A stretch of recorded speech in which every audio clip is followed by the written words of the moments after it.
8월 하순쯤 되면 우편함에 흰 봉투가 하나 끼어 있을 때가 있거든요. 전단지 사이에 섞여 있어서 그냥 버리기 딱 좋은데 이게 병원비를 돌려준다는 안내문일 수 있어요.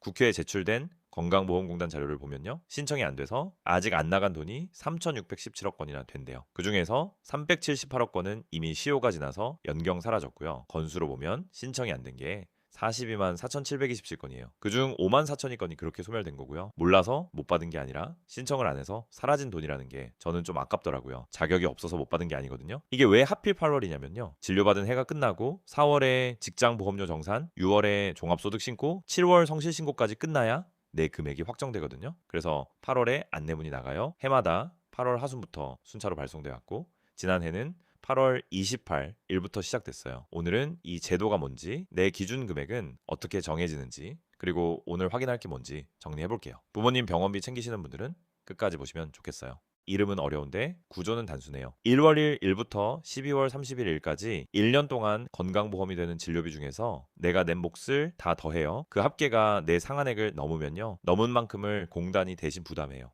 상한선 위로 넘친 칸, 그 칸이 돌아오는 돈이에요. 병원비가 아무리 많이 나와도 어느 선에서 멈추게 해주는 장치인 거죠. 실적으로 보면 감이 오실 거예요. 2024년 진료분 기준으로 213만 5,776명이 대상이었고 다 합쳐서 2조 7,920억 건이 나갔어요. 1인 평균 약 131만 원인데 이건 어디까지나 평균이에요. 실제 금액은 사람마다 달라요. 받는 분들이 어디에 몰려 있냐면요. 소득 하위 50%가 대상자의 89%, 지급액의 76.5%를 가져갔고요. 65세 이상이 대상자의 56.7%, 지급액의 66%예요. 병원 자주 다니시는 분들 쪽으로 돌아가는 구조인 거죠. 돌려받는 길은 두 갈래예요. 하나는 사전급여, 병원 창구에서 미리 정산되는 거고요. 다른 하나는 사후환급, 이듬해 8월에 다 합쳐서 정산하는 거예요. 오늘 이야기는 뒤쪽 사후환급이에요. 안내문이 오고 신청을 해야 나오는 그 돈이요. 앞에서 말씀드린 사라진 378억 건도 전부 이쪽에서 생긴 일이에요. 여기서 제일 많이 헷갈리는 게 하나 있어요. 연말정산 소득으로 정하는 거 아니냐는 건데요. 아니에요. 기준은 진료받은 해에 낸 건강보험료예요. 직장 다니시는 분은 본인 개인의 평균 직장보험료로 보고요. 지역가입자는 세대 전체 지역보험료 평균으로 봐요. 시행령에도 그렇게 적혀 있어요. 세대별 보험료 부담 수준 또는 개인별 보험료 부담 수준에 따른다고요. 그래서 연봉이 비슷해도 구간이 갈릴 수 있어요. 부양가족 구성이나 재산에 따라 건강보험료가 달라지니까죠.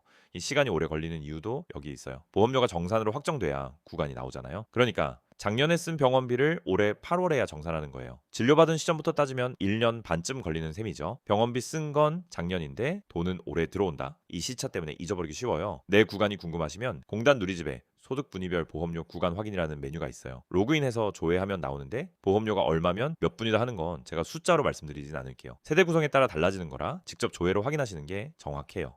먼저 헷갈리기 쉬운 것부터 정리하고 갈게요. 이번 8월에 정산되는 건 2025년에 진료받은 분이에요. 2025년 진료분 상한액은 이렇게 돼요. 1분이 89만 원, 2, 3분이 110만 원, 4, 5분이 170만 원, 6, 7분이 320만 원, 8분이 437만 원, 9분이 525만 원, 10분이 826만 원이에요. 이 금액을 넘긴 만큼이 돌아오는 거예요. 내 구간을 눈대중으로 짐작하지 마시고 건강보험24시 앱이나 공단 누리집에서 직접 조회해 보시는 게 좋아요. 그리고 표가 하나 더 있어요. 요양병원에 그해 120일 넘게 입원하신 경우엔 기준이 따로예요. 순서대로 141, 178, 240, 396, 569, 684, 1074만 원으로 올라가요. 여기서 120일은 그해 1월부터 12월까지 누적으로 세요. 오래 계실수록 돌려받는 문턱이 올라가는 구조인 거죠. 게다가 요양병원은 사전급여가 안 돼요. 병원 창구에서 미리 깎아주는 게 없으니까 목돈을 먼저 내고 이듬해 정산으로만 돌려받으시는 거예요. 다만 정신병원인 요양병원하고 장애인 의료재활시설은 이 가중표에서 빠져요. 그 경우엔 일반 상한액이 적용돼요. 2026년 진료분은 90만 원부터 843만 원까지인데 이건 내년 8월에 정산되는 몫이에요. 지금 보신 표하고 섞으시면 안 돼요.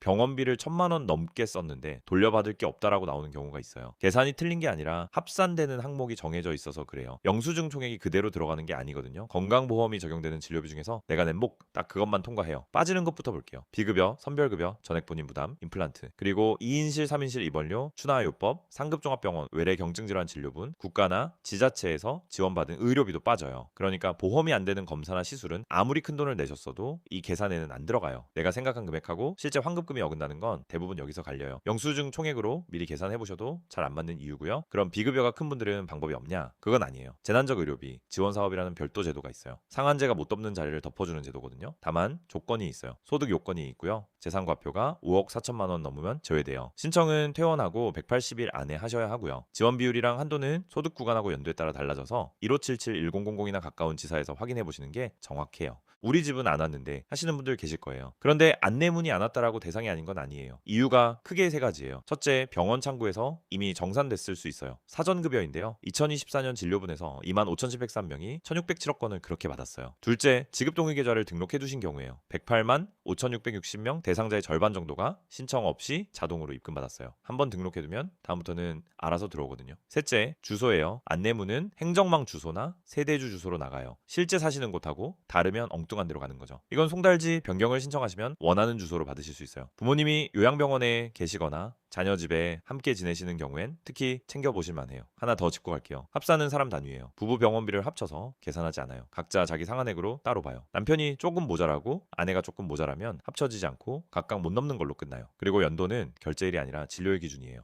12월에 진료받고 1월에 결제하셨으면 그건 작년 진료분으로 들어가요. 조회 경로부터 볼게요. 공단 누리집에서 민원 신청, 사이버 민원센터로 들어가시면은 미지급금 통합조회 및 신청이 있어요. 거기서 본인 부담 상한액 초과금 신청이에요. 경로는 7가지예요. 누리집 모바일 앱 정부24, 전화 1577-1000, 지사방문 팩스 우편, 앱 이름은 건강보험25이에요. 이름이 바뀌었기 때문에 예전 이름으로 찾으시면 안 나올 수 있어요. 이 이름으로 검색해 보세요. 올해 한번 신청하고 끝내셔도 되고요. 지급동의 계좌를 등록해 두시면 다음부터는 신청 없이 들어와요. 부모님 것까지 챙기실 거면 이쪽이 훨씬 편해요.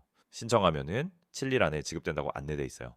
다만 이건 본인 명의 계좌 기준이에요. 그런데 이 시즌이면 꼭 같이 오는 게 있어요. 환급금 준다면서 링크를 보내는 사칙 문자요. 안전선 3가지만 기억해 두시면 돼요. 이 첫째, 문자 속 링크는 누르지 않는다. 둘째, 1577-1000이나 공단 누리집, 건강보험25시 앱으로 직접 들어가서 확인한다. 셋째, 공단은 계좌 비밀번호나 보안카드, 인증번호를 절대 묻지 않는다. 다만 링크가 있다고 다 사기는 아니에요. 공단도 카카오톡 전자문서로 안내를 보내거든요. 그러니까 무조건 지우기보다 전화로 한번 확인해 보시는 게 제일 안전해요. 부모님 것을 대신 신청하시는 분들이 많으세요. 여기서 꼭 한번 막히는 지점이 계좌명이에요. 원칙은 진료받은 본인 명의 계좌예요. 본인 계좌로 받으시면 전화로도 신청이 돼요. 다른 사람 계좌로 받으시려면 금액에 따라 길이 갈려요. 30만 원 이하면 전화, 팩스, 우편, 방문 다 되고요. 지급 신청서에 가족관계 증명서를 내면 돼요. 30만 원을 넘으면 전화는 안 되고 방문이나 팩스, 우편만 돼요. 서류도 위임장하고 신분증 사본까지 붙고요. 그래서 순서가 이래요. 내 금액이 이 선을 넘는지부터 조회로 확인하시는 거예요. 공단이 말하는 가족 범위도 알아두시면 좋아요. 배우자, 부모, 자녀, 손자녀, 조부모까지가 가족이에요. 며느리, 사위, 시부모, 장인, 장모, 형제, 자매는 제3자로 분류돼요. 며느리가 시어머니 것을 대신 받는 게 생각보다 까다로운 이유예요. 가족관계 증명서는 일반이 아니라 상세로 떼셔야 하고요.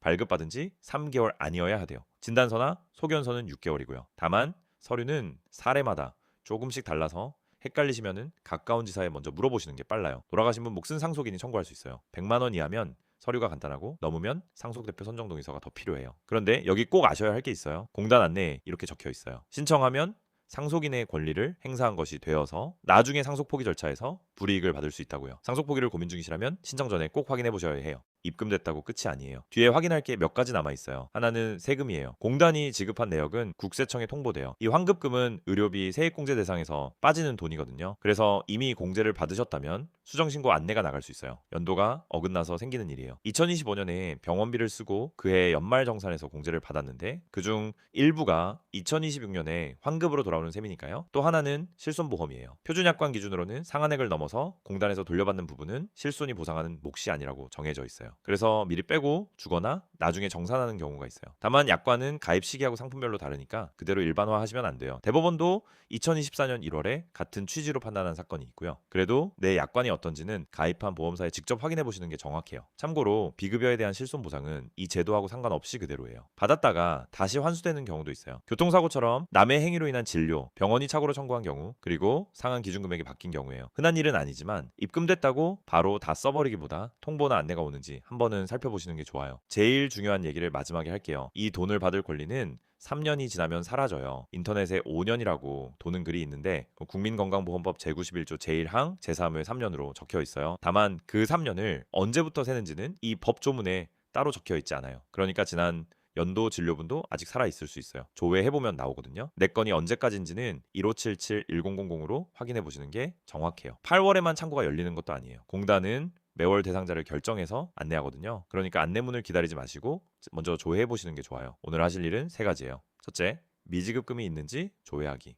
둘째, 지급동의 계좌를 등록해두기. 셋째, 안내문 받을 주소가 맞는지 확인하기. 그리고 부모님 것도 같이 확인해 보시면 좋겠어요. 병원 오래 다니신 분일수록 해당될 가능성이 크거든요. 안내문이 와도 광고인 줄 알고 버리시는 경우가 많으니까 통화하시는 김에 한번 여쭤보세요. 오늘 영상이 도움이 되셨다면 좋아요하고 구독, 알림 설정까지 부탁드릴게요. 다음에도 먼저 찾아보고 정리해서 올게요.